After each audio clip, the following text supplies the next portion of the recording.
Welcome, everybody. This is not TJ Reeves.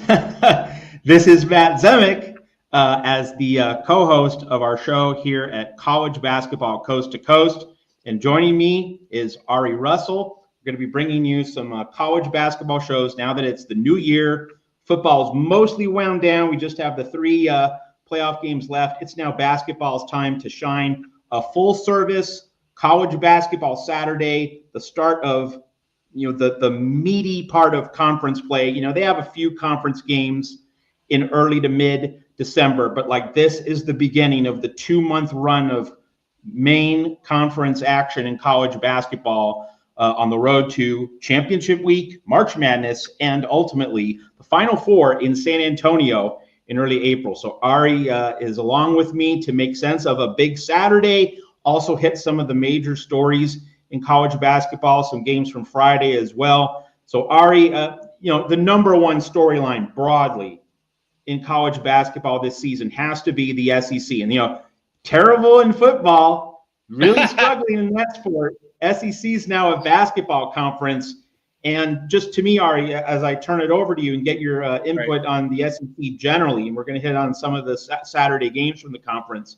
But to me, if you were going to set the over-under for the number of SEC teams making the NCAA tournament, I'd set it around 10.5, maybe 11.5. Like I think getting 10 in seems pretty solid. It's really a question of whether it's going to be 11 or 12 to me. How do you see it?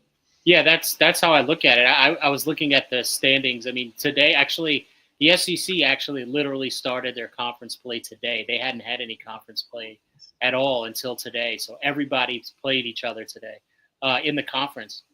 And if you just look at that and how many ranked teams, they have 10 current ranked teams right now, though some of them are probably one or two are probably going to fall out because they're at the bottom end of it, like Arkansas might be falling out because they were like 23 and they lost today pretty big, actually. So, I do think, I think 10, 11 is a good number.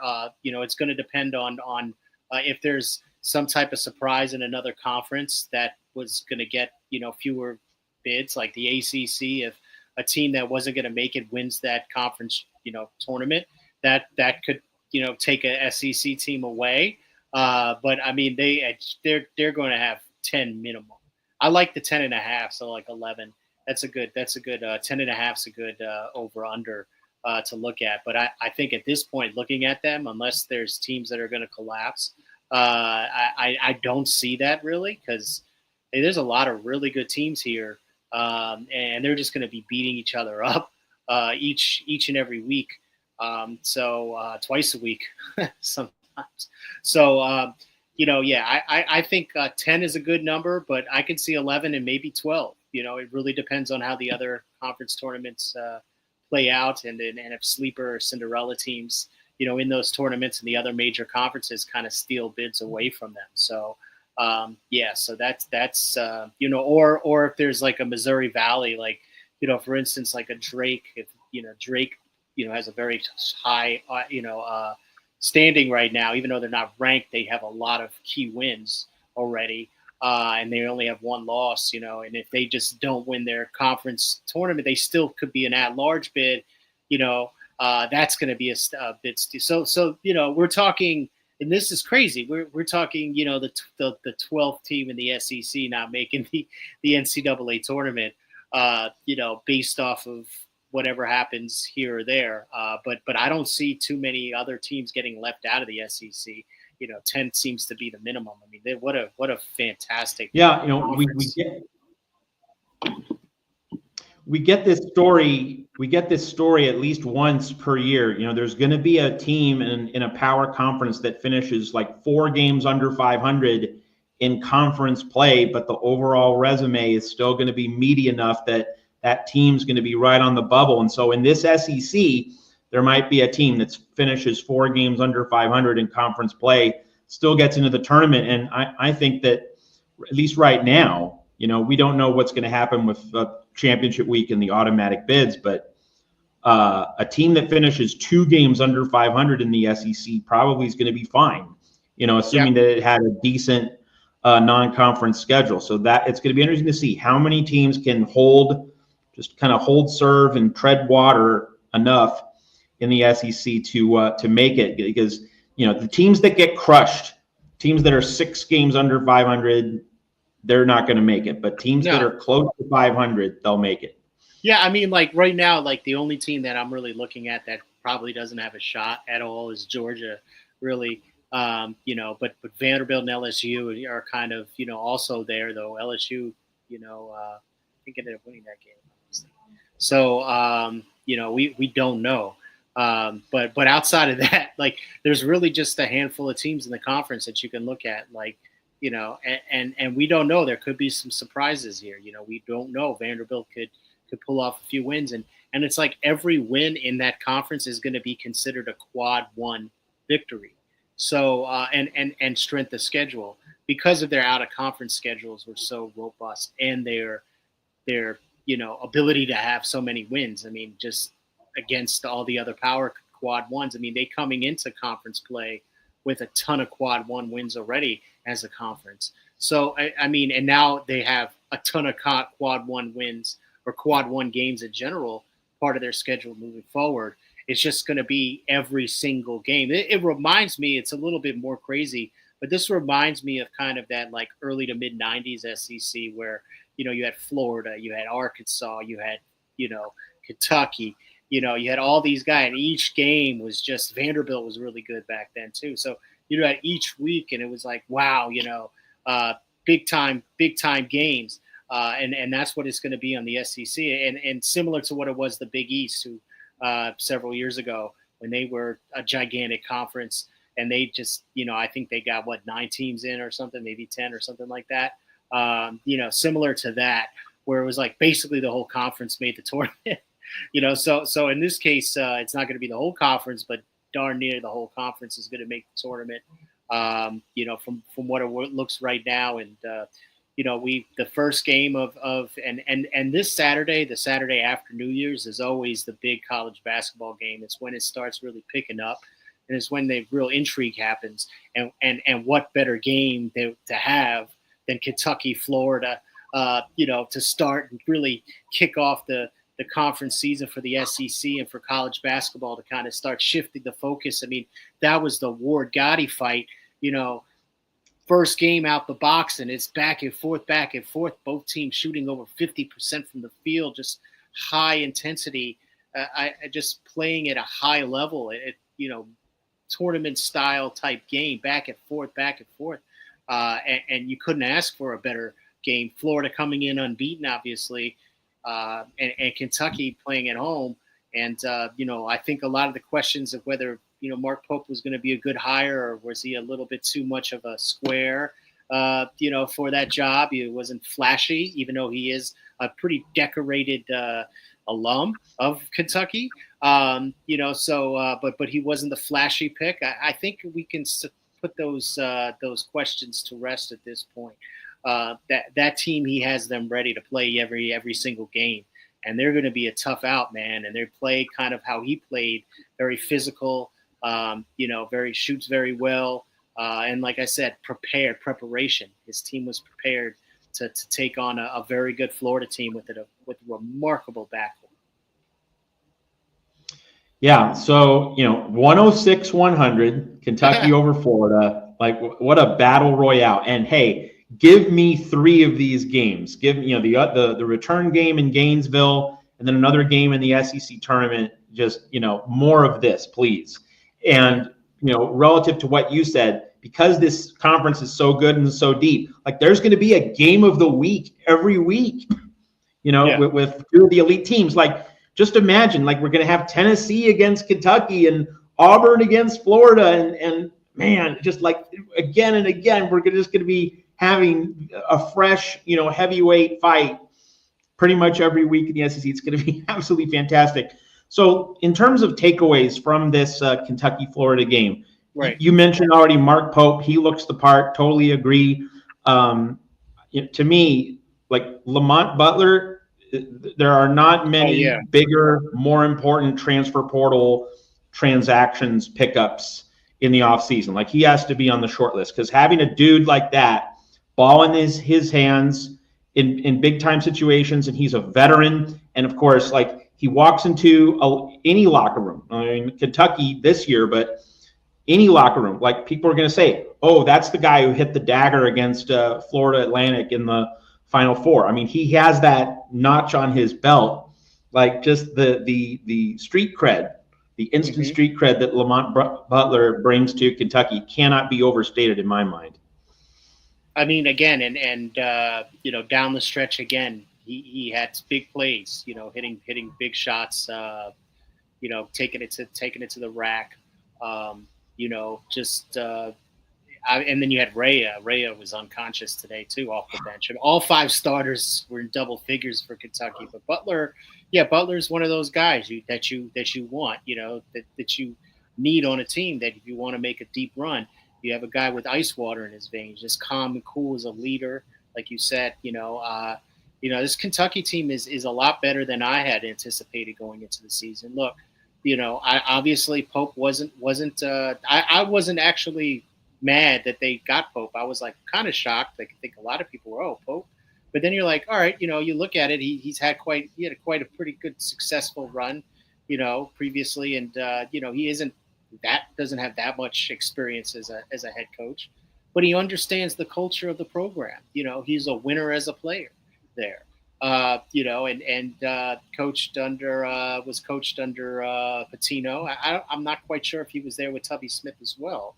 He may have been. I think he left before Tubby got there. He may have graduated when Tubby got there, right? And Tubby got there in '98, if I'm not mistaken, or '97. So 97, 98. So 97, 98. Right, November, I think he graduated in '96. That '96 team, which was absolutely stacked. But again, like, he understands the culture, understands how to recruit there clearly. Obviously Kentucky is a place that kind of recruits itself. I mean, it's Kentucky. But you got to get the guys there. You got to convince them that you have a program that can win and bring back prominence. And he has the pedigree as a player there. A type of pressure that's in that situation coming off, Calipari is obviously a big personality guy, and Pope isn't necessarily the same. He's pretty, he's pretty animated on the sideline, but he's not like as flashy of a guy as a Calipari is. And I thought that they hit a home run now, and I think it's paying great dividends for Kentucky, and I'm sure their fan base is thrilled. I mean, they got a great product on the court and had a huge win against an undefeated team that really threw everything out on there on the floor and came up short in Florida, and that's a huge basketball rivalry. As far as that conference is concerned, Kentucky-Florida is as big as a rivalry in basketball as there is in that conference. A lot of people don't talk about it, but it is one. And that's a big win for Kentucky today, and a big win just in general for college basketball to have that on the first Saturday of the new year, to have such a high level, high intensity, high scoring, exciting back and forth. Like I said, it was Ward Gotti 1, and I can't wait for Ward Gotti 2. Let's drill a little bit deeper about Florida. My assessment is, lost, but it gained a lot of respect, because I think it would have been pretty easy. Hey, you're walking into Rupp Arena, you're unbeaten, and Kentucky, throws a big haymaker in the first half. Kentucky 37-16 to close that half, going to halftime up 10. Would have been easy for the Gators to fold, but they punched right back, and they were in it until the end. So to me, if I'm Florida, I'm walking out of Rupp thinking, yep, we're legit, we're there. Let's just keep doing what we're doing. We're gonna be right in the thick of the hunt. Oh, absolutely. I mean, first off, they're, like I said, their backcourt. Obviously they got Elijah Martin there as another transfer portal guy from a lot of minutes he's logged. Obviously a Final Four type player. The one thing that really impressed me, and it actually is something that I think could be problematic moving forward for Kentucky, or maybe Florida is just that good. The offensive glass was they just dominated Kentucky at the offensive glass. And it was really the reason why they were still in that game was because it was like, they got a lot of second chance points. And considering they shot over 50% from the field, that's a big deal because when you're shooting over 50% from the field, you don't miss that much. You're not. So when you do miss and you're getting those rebounds, your possessions are really productive in that sense, right? So, like they were really dominant on the offensive glass today, really hustled. I like what I saw there. The intensity on the offensive side, the offensive glass in particular. Obviously both teams shot very well. Kentucky shot 48% from the arc. That's ridiculous. And they shoot unbelievably well from 3-point range in general, especially at Rupp. But I think it was like 35% Florida, not quite as well from the field, from the 3-point stripe. But again, the second chance points, they were getting those second chance points with hustle. So, very high intensity team that doesn't give up, very physical as well. Great backcourt. I like what I saw from Florida today. That was a tough place to play, obviously, Rupp, to try to stay unbeaten. But they showed me a lot of things, and they showed me that they're a very dangerous team as well in that conference, and they're going to make a lot of noise too. All right, continuing in the SEC, but moving on as we try and hit a lot of the major games from Saturday. So Florida lost its first game. Oklahoma lost its first game. Two very different kinds of first losses. Like Florida lost with dignity. Oklahoma got blown to smithereens. And I think the question has to become, is Oklahoma, this happened last year. Oklahoma was great in the non-con, got shredded in the Big 12, and became a bubble team and got left out because of some surprise automatic bids. Are we going to be on Selection Sunday with Oklahoma having like 11 losses and being maybe like a 10 seed? Do you think Oklahoma falls all the way down there? Or was this just running into an Alabama buzzsaw, Crimson Tide being a frontline Final Four contender? Where do you come in on that, Ari? They got blown out, man. I look at that score, and it was another, you got two games, 100 points plus points. The other was 106, 100. This one was 107 and not close to 100. It got blown out almost as bad as Oklahoma got blown out against Villanova in the Final Four. It was that bad. That's not a good look. That's not a good, not saying that they didn't put the effort in, but they didn't have the execution today. And, I think part of it is also Alabama's a buzzsaw, like front runner Final Four, a lot of guys returning back this year with, unfinished business. They came back because they want to win a title. They think they can win a title. That's kind of that motivation, and they played like that today. That's something where Oklahoma, you might be right. It might be a certain situation where they had such a hot start, but man, they're going to have to play a heck of a lot better in this conference if they want to make that tournament. Because I can see, they have poor execution and shooting like they did today. They're going to have a lot of losses in this conference because, boy, it's not going to be, especially on the road, man. You're going to have to hold it down at home. I just hope they play better at home because on the road they got their doors blown off. They're running around with no roof, no doors, almost no wheels at this point. They're just kind of sitting there. So reassessment there for the Sooners. But that was probably the most lopsided loss of the day by far, and that was very surprising. But we lost both unbeaten teams today. One was a barn burner, and the other one was the barn got burned down. Yeah, and so we have only Tennessee left standing, and Tennessee put it to Calipari in Arkansas. You have Auburn whacking Missouri. Ari, is the SEC going to get 3 number 1 seeds? Let's put that question to you because Tennessee, Auburn, Kentucky, Alabama, they're and let's say Florida beats Kentucky in the rematch and makes a deep run at the SEC tournament. Like right there, you have 5 candidates for a 1 seed. So how many of those get a one Yeah, seed? they'll I end mean, up probably with, we're 2 months out, but still, it's an interesting question to toss around. yeah, they'll get 2 1 seeds, and then they'll get like 2 or 3 2 seeds. That's how I see it, right? So Yeah, they have 5 teams that are going to be on the top 2 lines pretty solidly. yeah, there's no question about that, right? But again, like well, there is question about that because they're going to beat each other up so badly. So that's what I'm thinking. But you never know. There could be Alabama could end up going unbeaten in the conference for all you know. But the way that we saw Alabama play today, I mean, they played like a championship. That was a championship caliber victory today. I would say Auburn really handled business. It was somewhat close in the first half, but they pulled away pretty easily in the second half. And Tennessee is just, they are such a complete team. They just on a physical defense, offense. It's like it's hard to find a weakness on that team. So yeah, I mean, right now it's like obviously Tennessee, Alabama, and Auburn are clearly could be 1 seeds.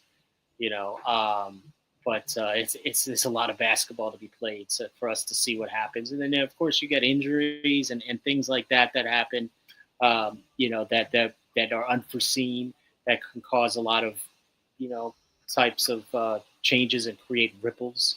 So, we don't know. There's a lot of basketball to be played right now, but exciting start to the conference play in the SEC. No question. And just to provide some scores for people, just want to make sure to track the various activities and events in the SEC. Vanderbilt gets a nice road win at LSU. Mark Byington getting off to a really good start in conference play in his first year. You have Chris Beard and Ole Miss over Georgia. Mississippi State absolutely throttles South Carolina by 35. That's going to help their net ranking. And Texas A&M pulls away from Texas. It was a close game for like 25 minutes, and then the Aggies zoom away in the second half to beat the Longhorns by 20. So that's an eye grabber. Buzz Williams has his team. See, now right now. That team is a sleeper in that conference, and a sleeper in general for a number of reasons, right? They're a veteran team. They got a lot of seniors on the team. They play great defense, right? They're not the best shooting team in the world, but man, they make it hard for you to score, and they will punch you in the face. I mean, they will tap your jaw. I mean, they don't. That's Buzz Williams. That's how his teams play. Very physical, in your face. Know what chewing gum flavor your opponent is chewing, right? And that's a sleeper team. They are motivated. They play angry. They play furious. And Texas is a very good team as well. A very good defensive team. And they kind of, in that last 6-7 minutes, they really just choked them out. Just choked them out. And Texas has a few transfers as well. Another team, obviously, that could be a tournament team that's not ranked currently is Texas. Oh yeah, they're also in the SEC. So we got to remember that. So,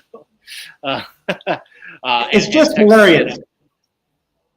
It's hilarious, Ari. Like Texas A&M might be the 7 seed at the SEC tournament, and they're number 13 in the country. In the national rankings. They could be third. But I mean, like I said, they're a sleeper team, not only just in that, they in that conference, but overall, like that's a team that you're not going to want to face in the NCAA tournament at all. And one of those teams where like I could see a 1 or 2 going down early in the SEC, but like an A&M as like a 5 or 6 seed kind of advance a lot further than you would expect, and cause a lot more problems and distress along the way. So. But again, like every time you're looking at the down the list of all the teams in the conference. I mean, look, like you said, like football overrated, basketball, they are a basketball conference now. This is amazing. It is exciting. Just as a fan of the sport in general. I'm not necessarily a fan of the league or per se, but boy. And then you flip the script on that, and almost on the opposite end of that is the North Carolina, Greensboro, North Carolina-based Atlantic Coast Conference. The mighty have fallen. What happened? Like, what is going on? It is dry. It is arid. It is desolate. It is a vast wasteland of mediocrity and worse in the ACC right now, outside of Duke and Clemson. Um, I am Pittsburgh maybe. I don't see more than three teams at this point, maybe Wake Forest making the tournament. Outside of that, they're lucky if they get any more. They've got a lot of bad teams and a lot of mediocrity in that league. And that was a league that, had a lot of promise in the past. This ain't the year. And it hasn't been that good, and it hasn't been that deep for the last several years. It's something where it's the polar opposite of what's going on in the SEC. And when you're looking at teams like Miami, I don't even want to talk about them. Everyone knows I'm a Miami guy. They might be one of the worst teams, not just in major college basketball, but in all of college basketball. They're terrible. I mean, they are absolutely terrible. And they were picked fourth going into this season. They don't, and now they're 4-10, and they just lost by 1 to Virginia Tech, who also stinks. So it's like, I could see Duke run the table pretty easily in that conference. Maybe they'll lose one, as they normally do to like Florida State or something like that. Or Virginia Tech sometimes has their number.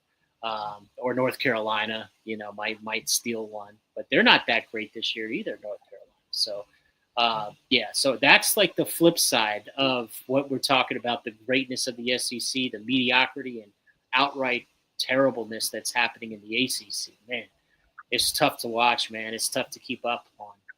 It's not fun. I know that the league is probably scrambling, trying to PR it around, but there's really nothing to PR about it. It's just not that strong of a basketball league. They got throttled by the SEC and throttled outside of the conference in general. Just a lot of bad teams on the flip side. Outside of Duke, Duke is legit. Duke is a title contender. They've got, probably the number 1 overall pick in flag. That's they're, I think, 4 in the country right now. And I expect them to possibly be a 1 seed, even though their league sucks. So, so that's the flip side of it today, was that, we had a lot of SEC ball, but then there was the ACC, and it was like, not so good. Yeah, so let me, we could talk about a lot of different ACC issues, but I think the question most viewers here at College Basketball Coast to Coast want to know about, Hubert Davis, North Carolina, and they were very lucky to beat Notre Dame. They needed a 4-point play in the final seconds. There was knife to the throat. They were likely to lose, and then Elliot Cadeau gets the 4-point play to rescue them. If they lose that, they're basically a 500 team. After the first weekend of January. They're still not in great shape. Ari, if North Carolina does not make the NCAA tournament this year, is Hubert Davis on the hot seat entering the 2025-2026 season? Probably so, especially this year in the ACC. This is not a year to be mediocre in the ACC because it's not strong at all. So what does that say about the program and the direction of the program if you can't take advantage of a down year in the conference? There's no reason for them as North Carolina to not be at the top with Duke, not necessarily at the level of Duke, because Duke, obviously had the number 1 recruiting class by far. But to be where they're at, and again, sneaking by a not a good Notre Dame team on the road. Again, it's road wins are always hard to come by no matter where you're playing or who you're playing. But for them to have to kind of be bailed out by a 4-point play doesn't bode well. But that said, Hubert Davis sometimes pulls rabbits out of a hat at times, and we've seen it before where his back is against the wall and they make runs, and then they, all of a sudden, get 9-10 wins in a row and they look good, and all of a sudden, boom, they're in the Final Four. And then they're beating Duke in the Final Four and moving on to the finals, not winning it, but getting there. So he has a Final Four under his belt. So it's tough to to really assess that, to like get rid of a guy being on the hot seat. But again, it is North Carolina. We saw what happened to Matt Doherty, another guy that's a well-decorated player for them. That was absolutely awful. Again, never took the team to the Final Four, but he wasn't given much of a chance. I think that bought some time. I think this year is a key year for Hubert Davis at North Carolina, especially with the ACC being down. They're going to have to be on top of that conference in the top three, no question. All right, let's hit some of the other big stories in college basketball outside of the SEC rising while the ACC falls. Let's hit other places. Right. This is not a Saturday score, but it's a big story. Ed Cooley at Georgetown. Hoya Paranoia is back. Georgetown beating Xavier, and Hoyas have lost just 2 games. They look like an NCAA tournament team. Ari, were you expecting Cooley to get this thing fixed in year 2? I mean, after the bumpy year 1, I sure wasn't. Yes and no. I'm surprised, but at the same time, like, Cooley has done these types of things before, where he surprises you, and the teams are a lot better, much faster than you anticipated. I mean, he is a premier coach in this game. I mean, hands down, what a great hire for Georgetown to get a guy like Ed Cooley, who clearly, got some key transfers in there, but also is getting the guys to buy into his system, and his systems work. He wins a lot of basketball games, especially now. We've seen his success at Providence and how good he was at Providence. So he's at Georgetown now. Look, Georgetown has had a lot of struggles over the last several years. I grew up in Washington, D.C. area. I remember the days when John Thompson had to talk to Rayful Edmonds, who was the drug dealer in the neighborhood, to stay away from his team. To stay away from his players and stop messing around with them. Like I remember that era, right? Like, seeing Big John and being covered in the media and talking to Big John and all that stuff. So I'm very familiar and close with the program. I have friends that work in the athletic department there. So, it's good to see them turn around. Big story. Basketball in general, college basketball is better when Georgetown is good, man. Like, really. It's awesome to see them now 3-0. Again, Big East is a tough conference. It's pretty damn top heavy. It's not as I guess, balanced as it had been. But look, they're 3-0 right now. That confidence is going to keep pushing them along. There's enough teams in that conference that are going to be quality wins. They knock off. They're able to get a win against steal one against the UConn here or there.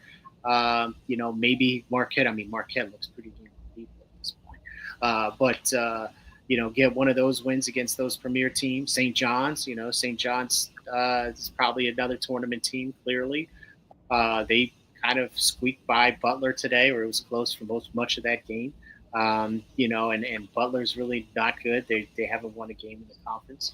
They can get a win or two there. So, I see Georgetown continuing the success. I think that this great start is surprising, but not fully shocking, because it is Ed Cooley, and he's shown us that he can do this, and it seems like it's working at Georgetown. And college basketball is better for it. I'm happy for the program and for the kids and everyone involved.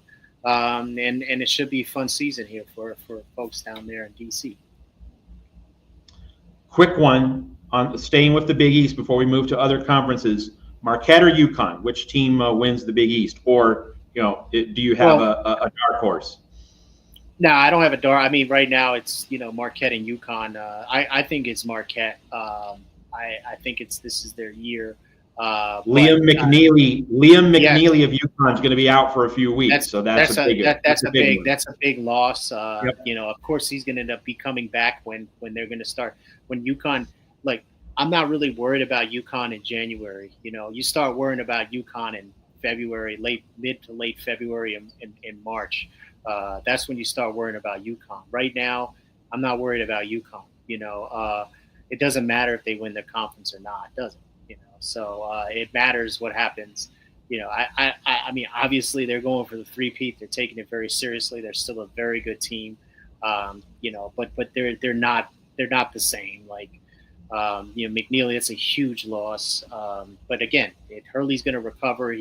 Someone else is going to step up because the system is so robust. But at this point, Marquette just has too many guns, man. Jones is on his way to possibly being Player of the Year in the country. He's been there for 400 years already. It seems. It's amazing. They lost two major pieces on that team, including Kolek, who's playing for the Knicks right now. So, but they seem to be a little bit better, maybe. It's tough to say because year and everything changes and your opponents change, etc. But right now, Marquette does look the part to be the Big East, at least regular season champion. All right, let's hit some other conferences. And folks, we're not going to be able to hit every single team, trying to hit like the main stories, but we will definitely be sure to spread it around on our shows here on College Basketball Coast to Coast over the course of the season. As we log more shows, we're going to keep in mind, all right, we didn't hit this team the last time. We'll go over to that team the next time. So we have that in mind. Want to just let you know about that. So other conferences, other results. All right, let's go to the Big Ten. So on Thursday, we had Illinois going into Eugene and hanging 109 points against Oregon. That was a shocker. And we also had Maryland going to the Pacific Northwest. I'm a Pac-12 guy. I'm here in Phoenix, so I'm used to having Oregon and Washington hosting games on Thursday night, but not against Illinois and Maryland. But Maryland gets ambushed, led by 8 in the second half. But loses to Washington. Those two schools, Illinois and Maryland, they're going to crisscross. Maryland's going to go to Oregon on Sunday. Illinois is going to go to Seattle to play Washington on Sunday. No happy memories for Illinois and Seattle, where the Illini lost the 1989 Final Four semifinal. The Sean Higgins shot against Michigan. But anyway, Ari, you have those big results from Big Ten Thursday night. And then on Saturday, you had UCLA walking into Lincoln and losing to Nebraska. And here's a wild stat, Ari.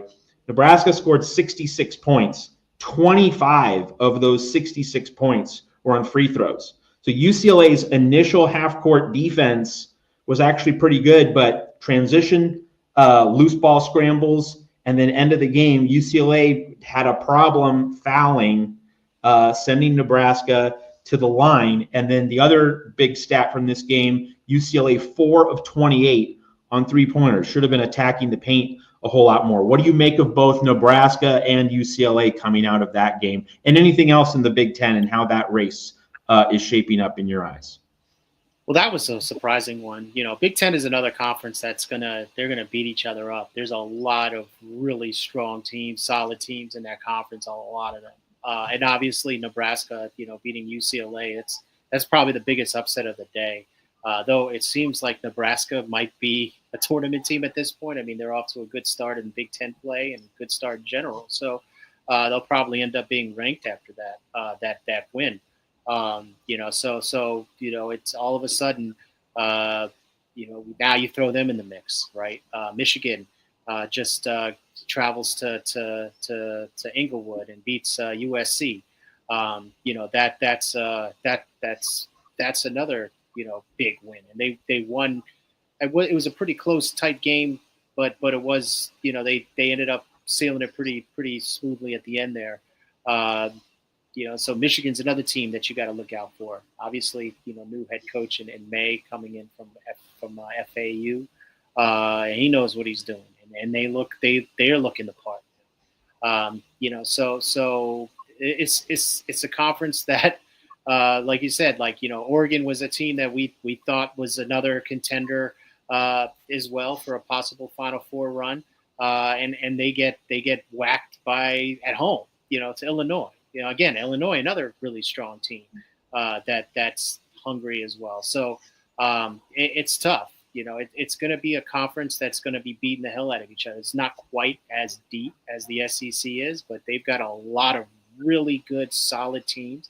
And a lot of these teams are going to be playing very physical ball because Big Ten is always known for physical. We're not even talking about Michigan State yet. It's just a lot of teams in this conference, the Big Ten. that are going to Penn State. When I haven't even bring them up, and they're going to be pretty good this year. So, again, another conference is probably going to get 8 or 9 teams in. And it's tough to make the race right now because they're just going to beat the hell out of each other. It might, the last several years, it always seems like, there's a 4-way, 5-way tie for first, or there's like 7 teams tied for second. Well, I mean, the last 2 years you had Purdue and 80, like that was the team, and now it's a free for all. Yeah. Purdue and everybody else. I remember it was like last year there was like a 6 or 7-way tie for second. It was Purdue, and then it was like Northwestern was the number 2 seed in the Big Ten tournament. I think it was 2 years ago. Right. Exactly. Right.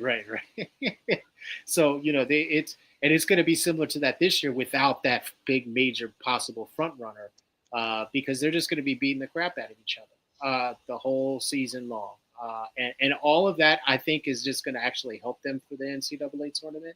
I think like it's a big advantage to a degree. I know people say, "Oh, we beat each other up. That's why," but iron does sharpen iron, and I think like having these really competitive games gets the teams prepared to play in close, tight games later on when it counts more. And I think a lot of people say, well, maybe it wears them out, and I say I don't know if that's the case. Not every season you get UConns that just blow everybody out like 20 plus points, or 2 years back to back. It doesn't. That's not the norm. That's the exception, not the rule, right? So I think these teams, these close games, the more that we have it, like the Kentucky-Florida game, like that's a type of scenario that's going to help both teams in March, because they've both been to tight kind of heavyweight, deep 12-round bouts. So it's going to be interesting. The Big Ten, man, like it's going to be a mess, man. It's always a mess, but this year it's going to be an absolute mess, and I'm all here for it because it's going to be fun. And each, oh wow, like I said, Illinois going into Oregon and beating the crap out of Oregon. Who had that on their bingo card? I didn't. And now that's in there. And they might turn around and end up getting blown out by Washington. Who would have had that? All right, closing down the show, the one power conference we haven't yet touched on, we need to at least hit on it for a little bit, is the Big 12.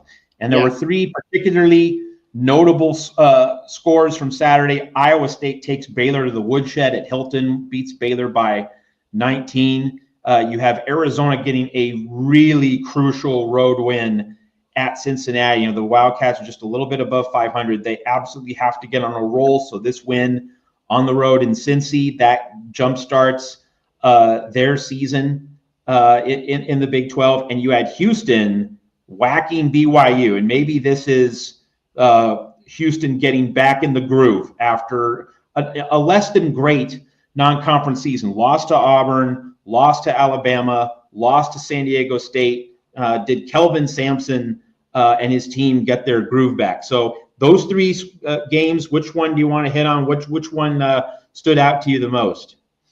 I mean, I was watching the Iowa State game, and at least part of it, kind of switching over.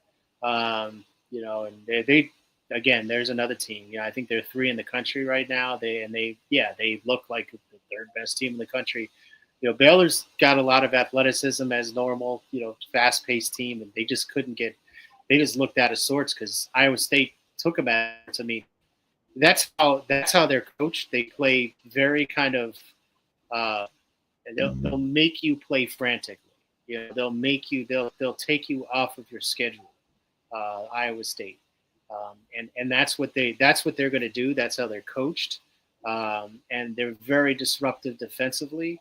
But they also, for these teams the Iowa State teams haven't had great offense. This year they have much better offensive efficiency than they had. So now you've got that very disruptive defensive, scrappy type play on top of a very efficient offense. So, and they just, like I said, Baylor's got the athleticism. It's got some size. they just didn't. It didn't matter. They took them completely off their schedule today. So Iowa State looks really good. Houston. Houston is Houston. Is Kelvin Sampson. They're going to be a really good team no matter what, because that's the program that he has right there. So I'm not really worried about Houston. Yeah, they lost to Auburn, and they lost to 3 tournament teams. Really, San Diego State's probably another tournament team. And you're talking about 2 top 5 teams they lost to. I mean, they weren't expected to be in that category anyway this year, because obviously, they've lost quite a few, players from the previous years that have a lot of experience. So, but they're still, Houston is still Kelvin Sampson. Look out for West Virginia. They started off strong. I still think Arizona still has, some juice left. They've lost some games out of conference, but they lost some close ones out of conference to some very good teams too. So, I think they'll be fine. And I'm a little concerned about Cincinnati, to be honest with you. They don't have any wins right now, losing at home now to Arizona.